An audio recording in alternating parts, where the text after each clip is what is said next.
What's up with it? What's up with it, man? It's the Bronco the Frog coming at you with another reaction video. Word on the street, them AC Milan boy used to be a goddamn dynasty. I first learned when I reacted to the comeback in Istanbul, Liverpool, AC Milan. People in the comments were like, bro, you don't understand the magnitude. AC Milan used to be that goddamn team. That was a team to beat. That was OP. They had all the goddamn greats on their team. I heard of that Maldini dude. I see Maldini dude in a couple of compilation videos. And I probably heard of a couple of more players on this list, but damn. Every team at they peak, you always got to have a goddamn downfall, man. We got the downfall of AC Milan and how it happened. Let's see where it goes in. When you look at some of the biggest clubs in the top leagues of football history, AC Milan is up there. Without a doubt, pretty high up there. Yep. They've reigned over global football for decades and absolutely dominated in the 1990s to late 2000s. In fact, they're the second most decorated club in history. Whoa! I didn't know that one now.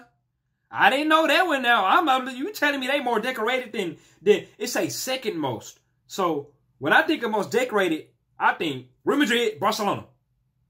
So you telling me AC Milan is more decorated than, I'm going to say Barcelona because I think, oops. I'm going to say Barcelona because I think Real Madrid is more decorated than Barcelona. So damn, I ain't know that. No, I ain't know that. It's amazing considering they haven't really achieved anything significant since 2010. But despite this, they're only behind Real Madrid for the highest number of European titles, which just goes to show you how successful they were in the past despite a decade-long drought. So that bicycle kick was sexy, boy. Despite a decade-long drought. So whatever happened to the mighty Italian giants? Hey guys, what's up? It's Ray. Hey, I got it right, bro. Come on, look at the rise and fall of. Oh, bro, in the middle was Buddy, who retired at 28 years old, man. He like the youngest Ballon d'Or winner. I forgot, bro, name. Marco Van Basten? Van Basten, dude. How it happened. But before we start, I just want to give a hey, shout out to him for paying bills, man. Topps Kick. Topps Kick is the official collectible app for the downfall of the club. All right. Before we start with the problems that led to the downfall of the club, we'll first look back at how great they were over the 1990s and 2000s. Now, to give a brief backstory, before the late 1980s, AC Milan was never considered a club giant and was at the brink of bankruptcy. That was until Italian entrepreneur and future politician Silvio decided to acquire the club and completely change the culture around, wanting to They kids literally look like today's kids. Look how potent them shirts is. That's live, bro. That was until Italian entrepreneur and future politician Silvio Berlusconi decided to acquire the club and completely change the culture around, wanting to revolutionize the club forever. This newly changed AC Milan would go on a campaign to invest and acquire great players that would start to change the club and be a serious contender within Italy. As with all things, finding the right manager was the first start. AC Milan needed someone who could change the style of football that had led to mediocre results from past decades of the club. That is when one of the greatest Italian managers of all time, Arrigo Sacchi, was brought on board. Arrigo Sacchi. But back then, nobody really knew him. In fact, prior to being assigned as AC Milan's coach, he was Parma's manager back when they weren't even good enough to be in the Serie A. It's crazy how important managers are in the football world versus like basketball. Well, coaches are important in American football, but basketball, the talent really just runs everything. You can have, it's like in the football world, you can have a team full of talent, but if you ain't got that right manager, it's just not gonna work. Like, party sides, man. You know what I'm saying? They were still a second. Does PSG got a good manager? Team. However, they had managed to beat AC Milan in the Coppa Italia, which made Berlusconi see his tenacity as a coach. In Sacchi's words, being appointed as AC Milan's manager was like every Italian's dream, being given the keys to a Ferrari by a complete stranger.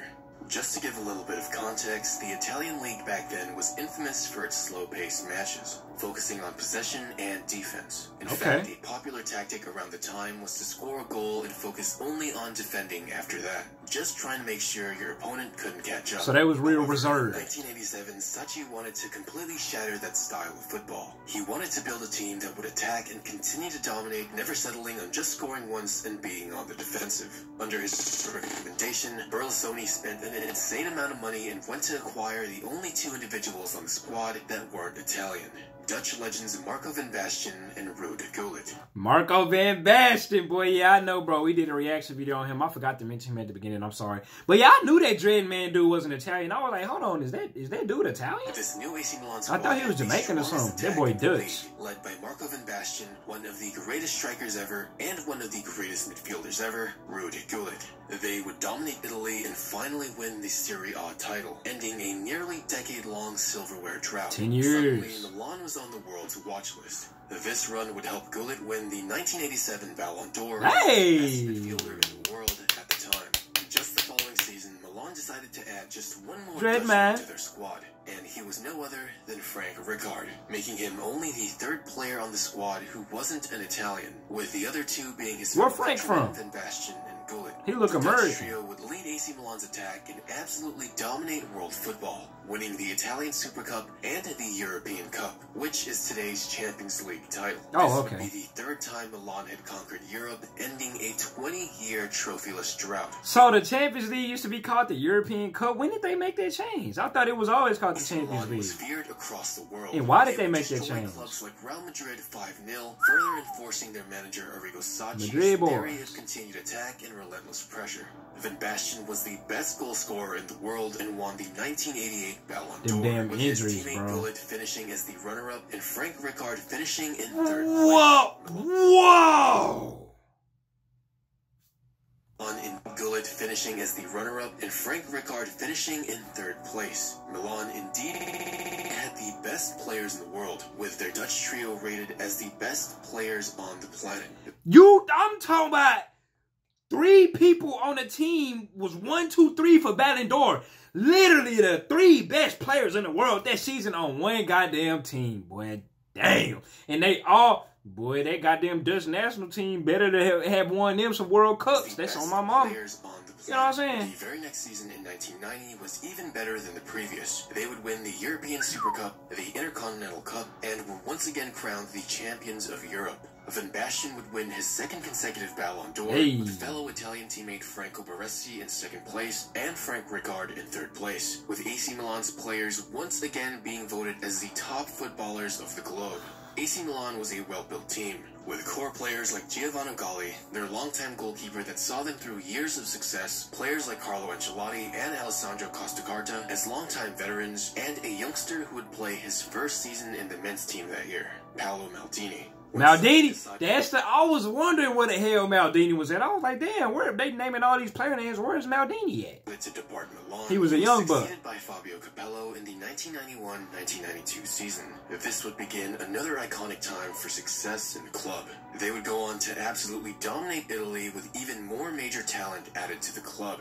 One of them was Jean-Pierre Papin, one of the greatest strikers in his generation and winner of the 1991 Ballon d'Or, further adding to the number of Ballon d'Or caliber players that were already on the squad, giving them a total of 5, which is absolutely insane. In fact, during the 1988 and 1989 Ballon d'Or voting, every single finalist was an AC Milan player. They would go on to win the 1991 Serie A title, but were actually banned from the European Cup because of an incident with Marseille when they refused to play the match. Actually banned from the European Cup because of an incident with Marseille when they refused to play the match and walked off the pitch. The next season, Van Basten and Papin were on a rampage with their goal scoring, making it hard for you to believe that 2 Ballon d'Or caliber strikers could actually share the ball on the same squad. In fact, they would tie for the same amount of goals for all competitions, domestic and international. Added to the fact that they had an amazing midfield, Milan was truly a force to be reckoned with. Marco van Basten would win his 3rd Ballon d'Or during this run, goddamn making dog, him one bro. of the very few in history to win the award at least 3 times. Look at that boy Johan right there, a fellow Dutch mate right there. Woo! That boy hat-tricked the Ballon d'Or. Look at Lionel and Cristiano up there. They would win back-to-back Serie A titles and the Italian Super Cup, but would infamously lose the European Cup final to Marseille, who were later found out to have been paying referees to fix matches in previous rounds. However, they have never been found guilty of attempting to match fix the European Cup final, although that remains highly debatable for those who remember. Damn! Next year, in the 1993 corrupt as hell, huh? season, AC Milan was out on a revenge tour. That was back in the day, They though. would win a 3rd consecutive Serie A title, the only time in history the club had ever managed to three-peat. They would also destroy everyone they came across in the European Cup, beating FC Porto 3-0, AS Monaco 3-0, and famously obliterating FC Barcelona 4-0 in the final to win Barcelona done caught that. Everybody, Real Madrid and Barcelona done caught strays by this goddamn team. Cup/Champions League runs in history. And to add the cherry on top of it all, they would also win the Italian Super Cup, completing the highly coveted treble. When you have 2 Ballon d'Or winners in your attack with Papin and Van Basten, followed by legendary Ballon d'Or that was OP, bro.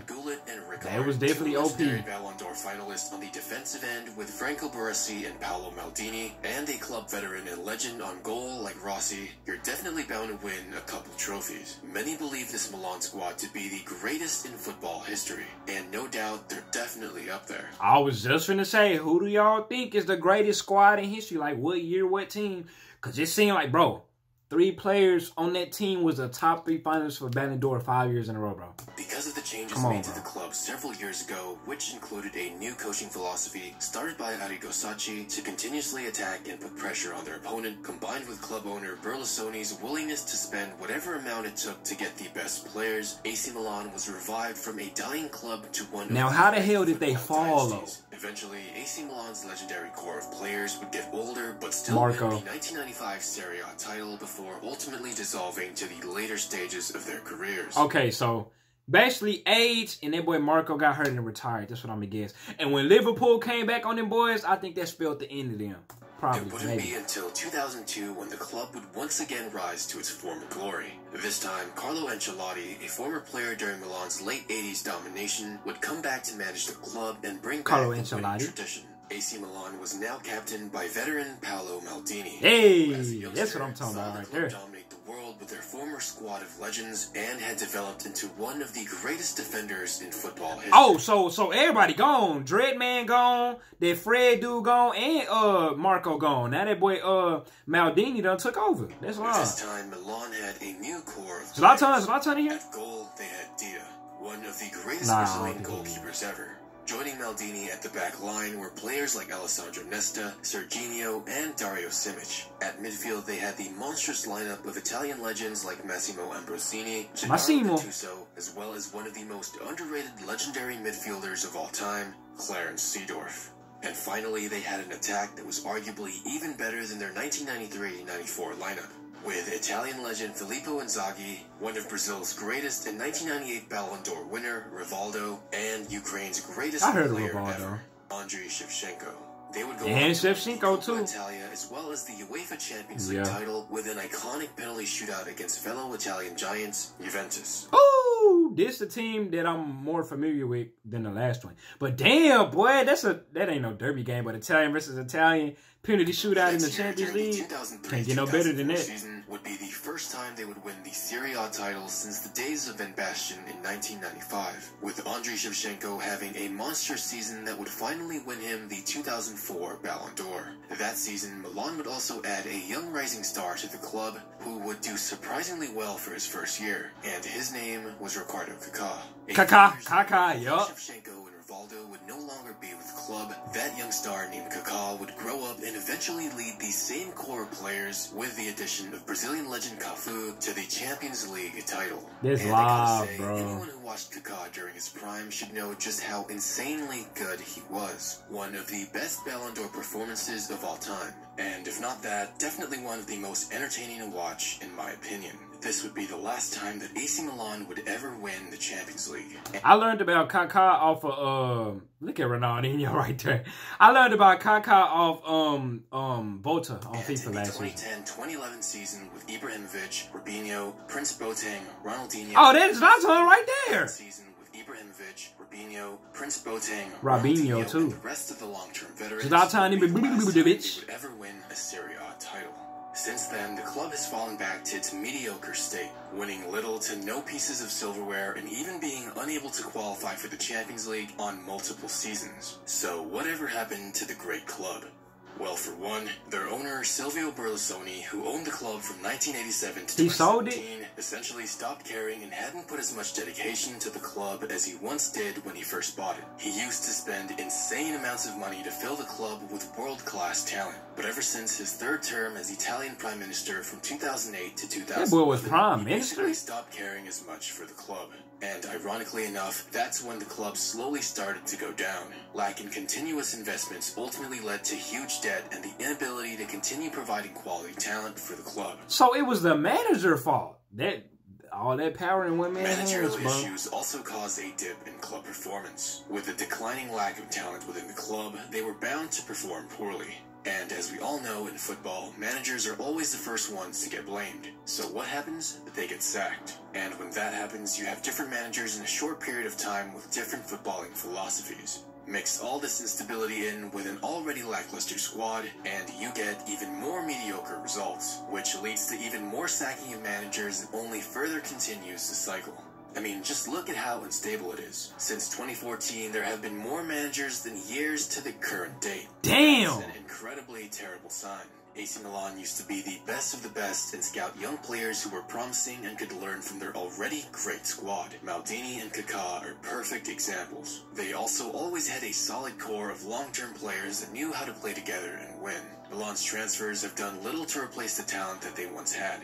Mix all of these together and you have a recipe for disaster, leaving the club a shell of its former self. That's sad, As of the man. recording of this video, during the 2020-2021 season, AC Milan currently sits on top of the Serie A table, meaning that if they win, it'll be the first league title they've had in a decade. But don't think they're in the clear just yet, fall from grace as the generations go by. But to see a club as iconic as AC Milan being a ghost of their former selves just hits a little different. Definitely, Anyways, bro. make sure to leave a like if you enjoyed. Hey, subscribe bro. and turn those notifications on. AC Milan, definitely one of them clubs. They got their swag, bro. Them uniforms and the plate, bro. 5 years in a row, the top 3 Ballon d'Or finalists was on the same team. That team was so goddamn overpowered, it don't make sense. But like a lot of powerhouses, Barcelona, you go up, down, up, down, up, down. Real Madrid, you go up, down, up, down, up, down. AC Milan went up and then down. And then they stayed there. You know what I'm saying? But hey, man, let me know what y'all thought about that in the video. Who is the best squad? What year in football history? Who y'all think it is, man? Like, comment, subscribe, comment, or add to next time out.